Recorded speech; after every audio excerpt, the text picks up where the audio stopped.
Paladins, not just goody two-shoes anymore. Welcome to RPGs Beyond the Roll. I'm Brian. I'm Derica. And we bring over 50 years of combined experience playing both sides of the DM screen in D&D to this channel where we talk about all sorts of stuff. Today we're talking about Paladins. That's right. So this is 5th edition 2024, and we're going to go over some of the things that have changed, some of the things that remain the same, and how you can utilize this into creating a unique and fun-to-play character. Right. There's a lot of notes here. I'm not sure that we're going to cover every single little detail. This is not a how to build a Paladin guide or anything like that. It's more just a why we like them and what we don't like about them and what's changed. So let's get started. Brief history of the Paladin.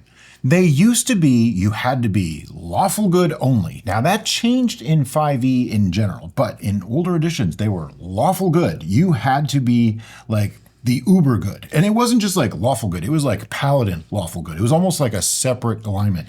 And I never played a Paladin because of that.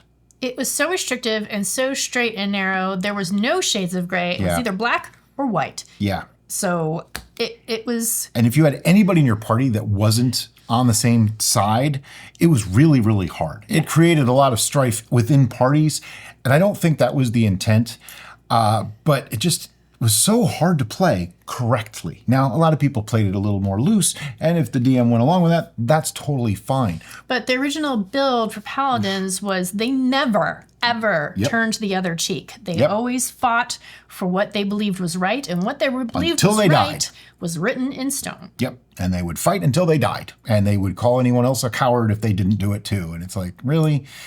That's just, I don't know. That's not a lot of fun. Because to me, your actions were preordained because of what your character sheet said rather than roleplay. And I don't like that. I've never liked that. So I'm very glad that they changed it for 5th edition because that made Paladins a little more versatile. Now, you can still play that style of Paladin. Absolutely, that's the cool thing. But it that's still your exists. choice. But now it's up to you. Exactly. And a Paladin can actually be evil in 5th edition now, which you might say, well, that's a blackguard. That's what it used to be in older editions, but really blackguards were never anti-Paladins. They were just a whole different class that was kind of like an anti-Paladin, but it really wasn't. It was actually quite different. But now you get the abilities of a Paladin and you can be whatever alignment you want to be because it's not really about the god that you worship anymore. It used to be. It used to be all about what god does your Paladin worship.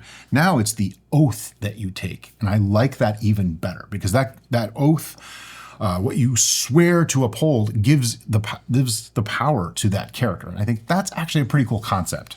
This also gives the Paladin a little bit of leeway that it never, ever could have dreamt of having before. In other words, you can switch deities and still remain a Paladin. Yes. Of course, this is something that you're going to have to work out with your DM because they may not like that idea, but it can also be a cool character arc in your character's story if everybody's on the same page.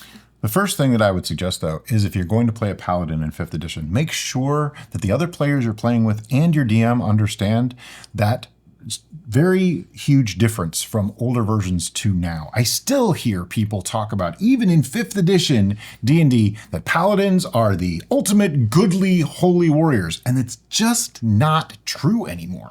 They don't have to be. They can be.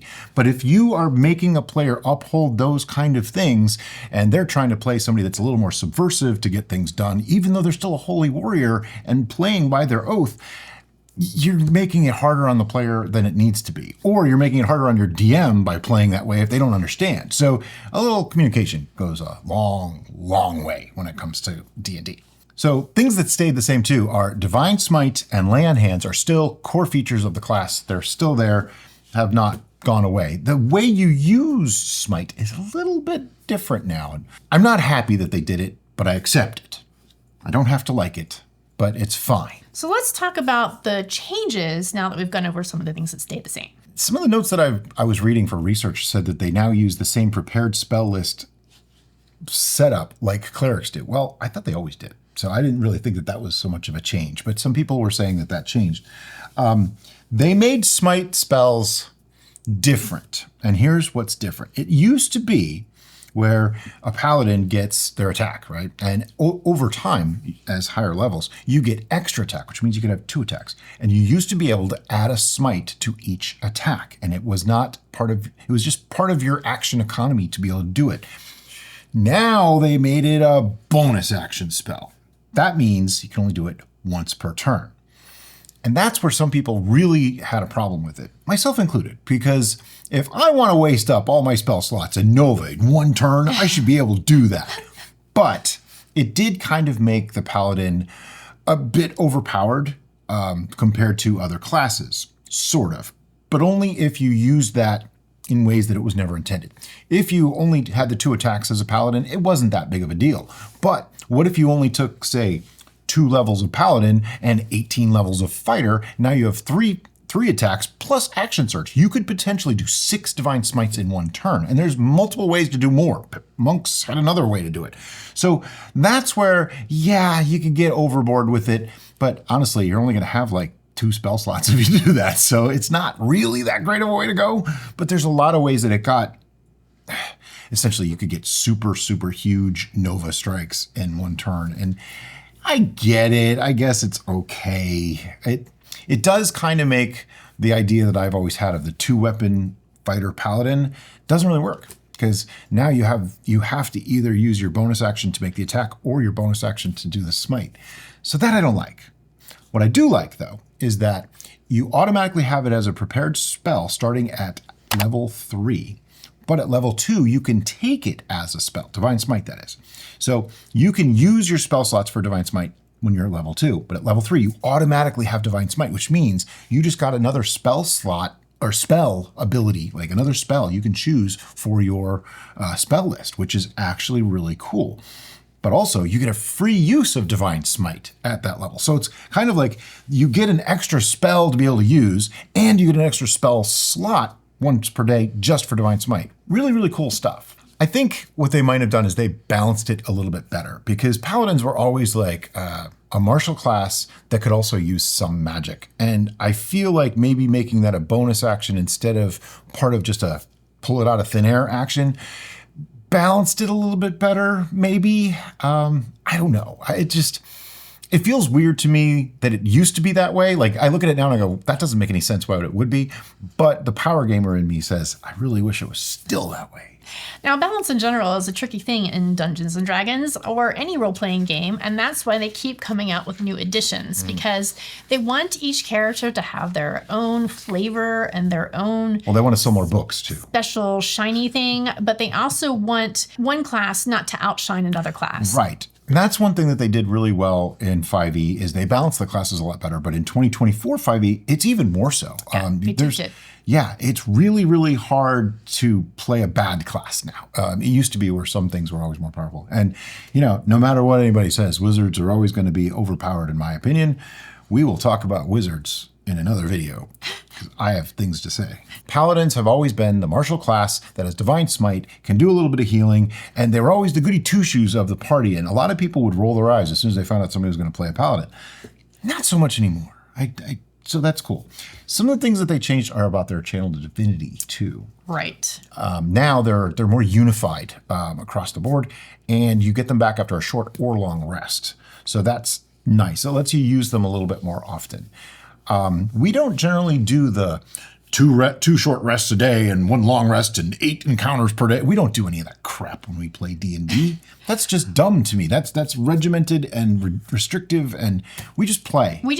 And when we're playing a campaign, rests come up when they're safe to occur or not safe, depending on how ridiculous your party is, as was proven to me last night. Yeah. But as a DM, you just roll with it and say, okay, you're going to rest here? Sure. Roll initiative. Yeah, this is a whole other thing to talk about, but I don't really like that there's a prescribed way to have so many encounters in a day. But I did hear somebody talk about this, and this is why casters are so much more powerful in D&D than martial characters, because of them having this, I can rest three times in this period, and I can always get my spells back. And the way we play, casters are not necessarily more powerful because we don't get as much rest time. So you're using those spell slots. They're running low by the time we rest. I do not like that. guarantee a appropriate time to rest. Yep. My players have to create the opportunity to rest. Yes, that's just it. We create it. You don't tell us when it's good to rest. We say, all right, I think it's time we take, in character, it's time we sit down and rest for a little while, reread your spells and stuff. And we have to assess ourselves whether it's safe enough to do so, and consequences happen, like yesterday. But it worked out. It was okay. The other thing that stayed the same, similar, kind of ish, is the aura of protection. Now, I think this is actually a really cool feature that I don't know that a lot of people realize is even there. At level 6, you as a paladin have an aura, and it applies to you and every one of your party members within 10 feet of you. So that's 10-foot radius. Your charisma modifier gets added to your saving throws and all of those in your party that are within 10 feet of you. At level 18, it goes to 30 feet, which means basically almost anywhere your party's going to be, they all have that. That right there, that's like a cloak of protection plus 5 if you have a 20 charisma. That's amazing. Like, that's just, in D&D 5e, it's very hard to do things like that. And that's a super powerful feature, which is one of the reasons why level 6 is a good breaking point if you're multi-classing a paladin. But there are others as well. Now let's get into the oaths. Okay, the oaths. They kept a lot of them, and they changed some, and they made some differences. We're not going to go through every single one, but the basic gist, the ones that come with the book, are the Oath of Devotion, which is like your classic Holy Knight. But now they have more radiant damage synergy, which is actually kind of cool. Goes along with the whole, heavenly Holy Knight thing. Oath of Vengeance, my personal favorite. I love the Oath of Vengeance because this is the first departure paladin that you could have. It made it where there's nothing wrong with a paladin wanting revenge, because that's what this one's about. Your backstory could be any number of things. You were wronged as a child, your family was wronged, you're seeking to avenge your lost friend, your cousin's brother was beat up by this guy who went on to work for this god, and you want to avenge. I mean, the possibilities are endless, but the Oath of Vengeance, it's really cool because you get another spell that's actually kind of awesome. Hunter's Mark. Hard to get otherwise. I mean, you could take... Ranger. You can multi-class into Ranger and get it, but you can also take Fey Touched, and you get Misty Step, and you can take Hunter's Mark or Hex. The only advantage of Hex over Hunter's Mark is you can use it with spells. So if you happen to be multi-classing as a Paladin and a Warlock and you're using Eldritch Blast, Hex would be the better option because then you can use it with your Eldritch Blast. Yeah, can you tell that I've played around with these just a little bit? Oath of Ancients. This is a new nature-based oath, and it's kind of cool if you want to be kind of granola, where you're old school. It's kind of druidy. Yeah, you're tapping into the power of nature itself and things that existed beyond time. And I think that's a really cool concept abstractly. Yeah. Yeah, I don't think they've ever had anything quite like that as a paladin before. Yeah. Everything was very like Torm, Tyr, those kind of gods. Whereas now, nature gods. Sure. Yeah. And then Oath of Glory. Now this one's a little unusual. It's similar to the Oath of Devotion, but not exactly. It's all about glory. It's about glorifying what they're doing and getting praise for their deeds, which is, according to the older way of paladins, a very non-paladin thing. By the way, paladins weren't allowed to keep any wealth back then either. If you got gold, you had to give it away. Like, how do you ever stay alive? Because you need gold to buy stuff, or you find stuff. Just whatever. The old paladin, just no. Shake it up, Brian. Shake it up. It bothers me. Sorry.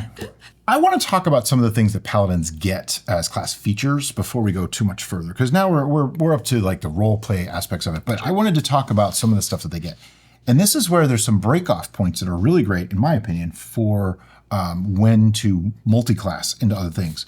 You could, in the new rules, go 1 through 20 total paladin and be really cool, have a lot of stuff. Lots and lots of features. Some of the high-level features are like your aura expansion at level 18. That's pretty big. There's other things along the way that are cool. Radiant Strikes at level 11 is actually kind of nice. You get to add radiant damage to your hits. I think it's once per turn, something like that. It's nice, but nothing beats the Divine Smite. And this is what makes this really, really important. Paladins themselves don't get a lot of spell slots. So you have to figure out when to smite, when not to smite, when to use a spell, when not to use a spell. I run into this all the time. I like to combine them with something that gets like a full caster class, like Bard or Sorcerer, which also have synergy for Charisma. But if you're not going to go to level 6, your high Charisma is not doing much for you. So there's nothing wrong with being a low Charisma Paladin if you wanted to be, say, a Cleric Paladin, and you only wanted to take a couple levels of Paladin. There's nothing wrong with that. But let me just talk about what they get. And this is why they're a great class to start out with and then multi-class into other things. At level 1, you get Lay on Hands, which right away you can heal people for a few points. Including yourself. Including yourself, exactly. You get Spellcasting, which you did not get that in the original 5e. This is only 2024. You get some spells right away. I think you get like 1 spell slot or something, but maybe it's 2. But you get some. So you can cast like Bless or Cure Wounds, or I think Shield of Faith might even be in there. You get some level 1 spells. And you get Weapon Mastery. This could make the difference in everything on how your character works. And I think this was one of the best things that they did in 2024 5e. They changed the way weapons work. They made it unique for classes, not just, the different weapons. Implementing the weapon mastery really gave some extra oomph to the melee classes. So that way they weren't just willy-nilly wielding a weapon. They got to know it, become personally intimate with it. And there's a lot of strategery you can do with those. Yeah. Trust me. But that's level 1. Let's say you take Weapon Mastery in a short sword and a great sword, right? With the short sword, if you hit something, now you get advantage on your next attack against that same creature, but only if you have Weapon Mastery and the short sword. If you use the great sword, you get Graze, which this one's really cool too. You get to hit even if you miss. You get to do some damage to them. And all it is, I believe it's just your ability modifier damage. So like if you have a 20 strength, you get to do 5 damage to them. That is very cool for a couple of reasons. 5 damage for a miss? I'll take that any day. Even if it was 1 damage. Here's what happens. If you are fighting a caster that has a concentration spell going, every time they get hit and take damage, they have to do a concentration check. The more times you can do that, the better off you are. Even because everybody rolls a 1 once in a while. Sure. You know what I mean? Doesn't matter. Now, I'm not saying that a 1 is an automatic fail, but it's more likely that they're going to fail that concentration check with a 1, okay? That in itself makes it very powerful to have that feature on the greatsword. But that's a weapon mastery. That's not a paladin thing. But a paladin with that is even better. But wait, there's more. You also, at level 2, this is when things start to get interesting, you get a fighting style. Fighting styles are phenomenal too, because a fighting style mixed with weapon mastery can really make things amazing. Now, for me, with a paladin, I am not so much of the 2-weapon fighter anymore. I'm not so much of the great weapon fighter. I used to always want a greatsword. That's all I wanted was a greatsword. Now I believe in defense, and I think a paladin should be more of a defensive frontline type character. By the way, I didn't even mention this. They get martial weapons and heavy armor at level 1. So you can wear full plate if your DM gave you full plate at level 1, and you can wear sword and shield, and you can have, literally with full plate and a shield, you have a 20 AC at level 1. If you have the means, do it.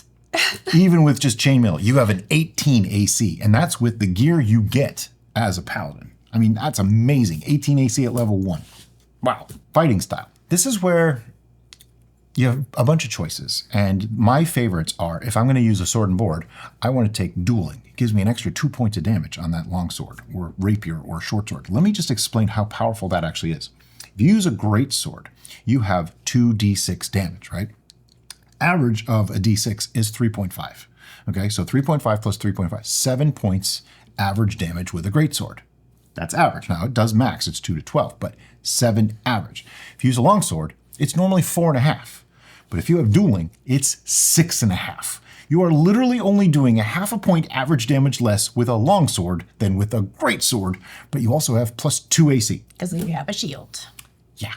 Now, once you take great weapon mastery and all that stuff, and I know it changes it, but I'm just saying, for the base right there, that I like dueling.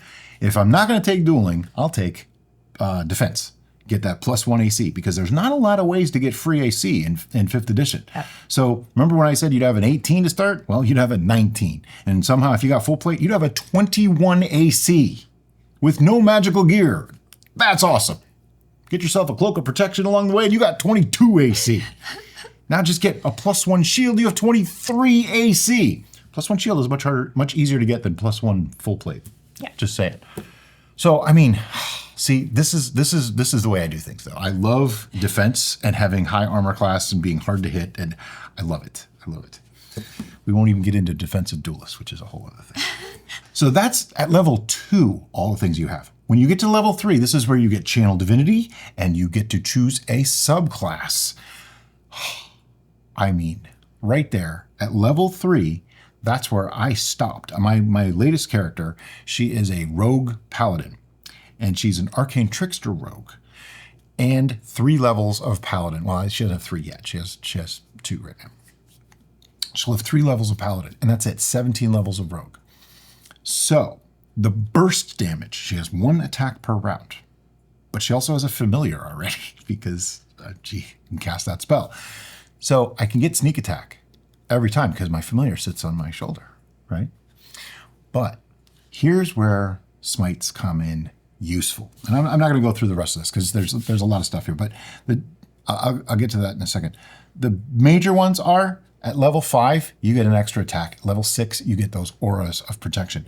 Now, 4 is also useful because you get an ability score or a feat at that point. So those are all good breaking points. 2, 3, 4, 5, and 6 are beautiful breaking points. If you go past 6, just go all the way to 20. Just all the way to 20. That's my opinion. Most games don't go past level 10 or 12 anyway, so have fun with it. But here's how I do Divine Smite. Wait till you crit, because you have to use a bonus action anyway to use it.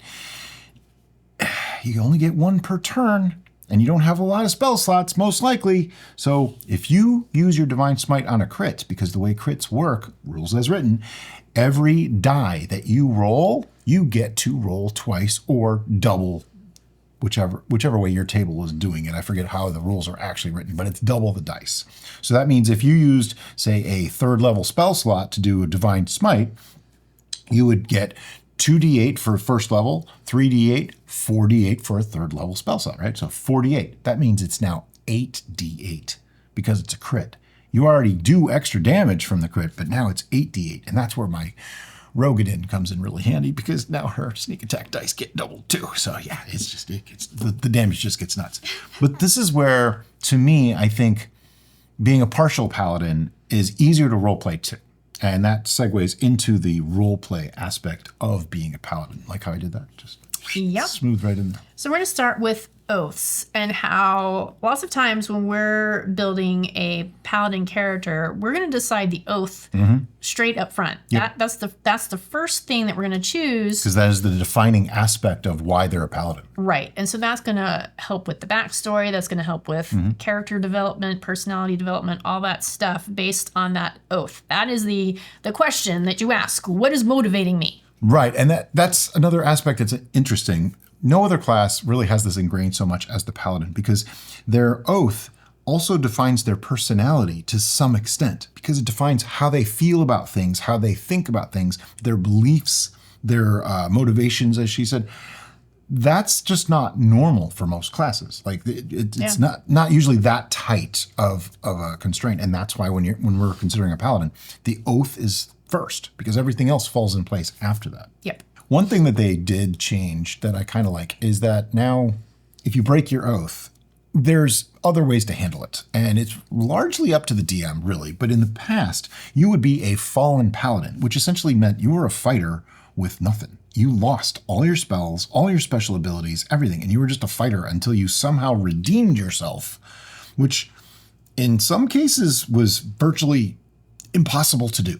And that would happen if you changed gods. It would happen if you broke your oath.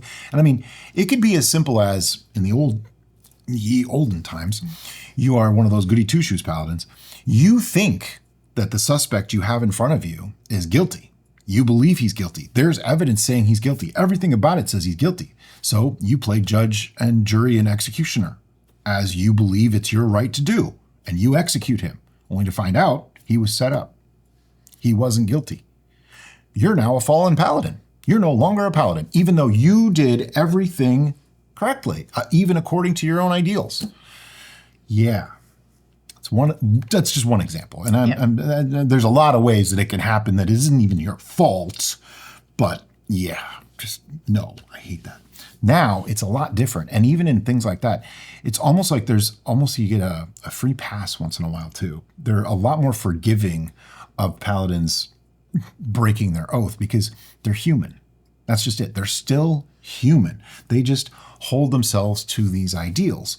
Nobody's perfect. I mean, you might get a little bit angry when you're questioning somebody because this kid is being tortured and you have to get to him and this guy has the answer. So you might rough him up a little bit more than you really want to save the kid.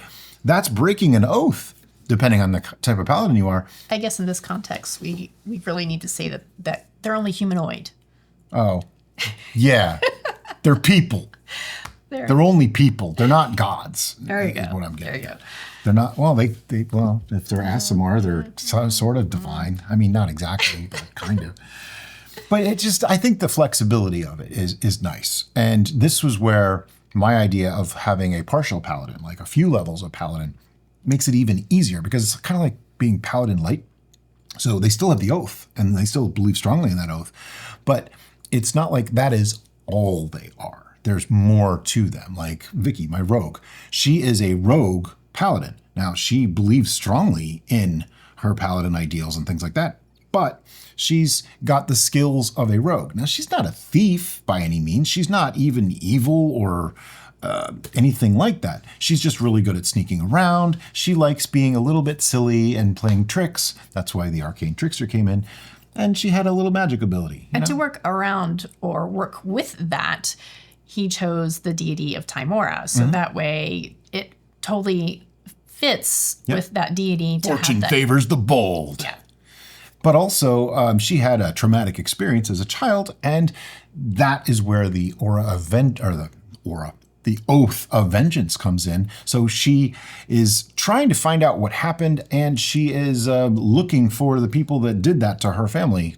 And that's where her oath comes from. But it also turns into she's very strongly protective of her family, her friends, her party members, people that she values become part of that. And that's how the oath gets played out. I think I do a pretty decent job with that. They're still low-level characters, so it's harder. Yeah, she really hasn't had much opportunities to show that side of herself. No. But she's protective of the people in her party. She Particularly jumps into the fray. Particularly her sister. Oh, yeah. One of the notes that we have here is the paladin as a moral compass versus a conflicted crusader.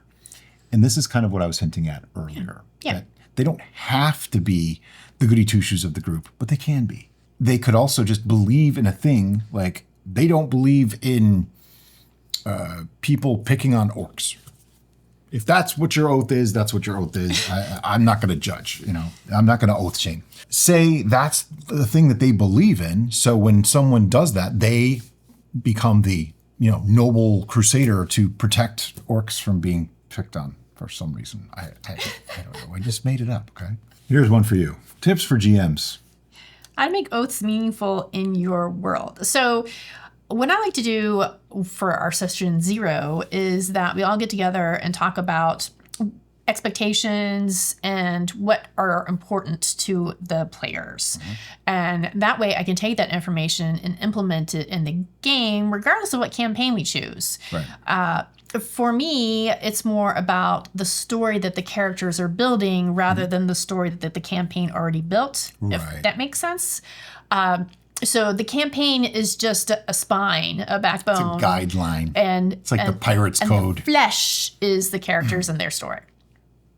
Yeah. So knowing what any paladin players in my group's oaths are, I can incorporate that into the story that's being built. So that way I may give them an opportunity to defend their oath, or I may give them an opportunity to question their oath, depending on how flexible my players are. I like that. So quick summary. They're better for resource management because you get your channeled divinities back after a short rest. And the way the spells work is actually a little bit more convenient. You're not going to blow through spell slots quite as quickly as you did before. Particularly with this might being reserved for bonus actions. Right. I think they're easier to play. As a role play character, it's much easier to play. You have more freedom to play your character the way you want to, rather than the way the book tells you you have to.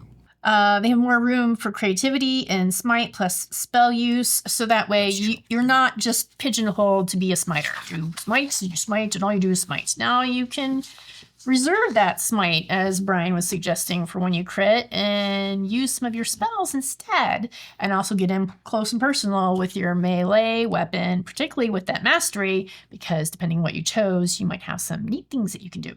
Now, some minor criticisms. I alluded to it earlier. Okay, I totally came out and said it earlier. They are less damage because you only get to smite once. Also, something that was supposed to come out in 2024 was that you could use smites on ranged weapons. And I wish you could, because I think a paladin archer is awesome. I love archers. It's one of my favorite ways to play a melee style class, well, martial class. And I think it should work. There's just no reason why it doesn't, but it doesn't work. And I'll just get over it. And there's less mechanical differences between the different oaths at this point. Like the subclasses are a little closer to similar to each other than they used to be. So what do you think of the new Paladin?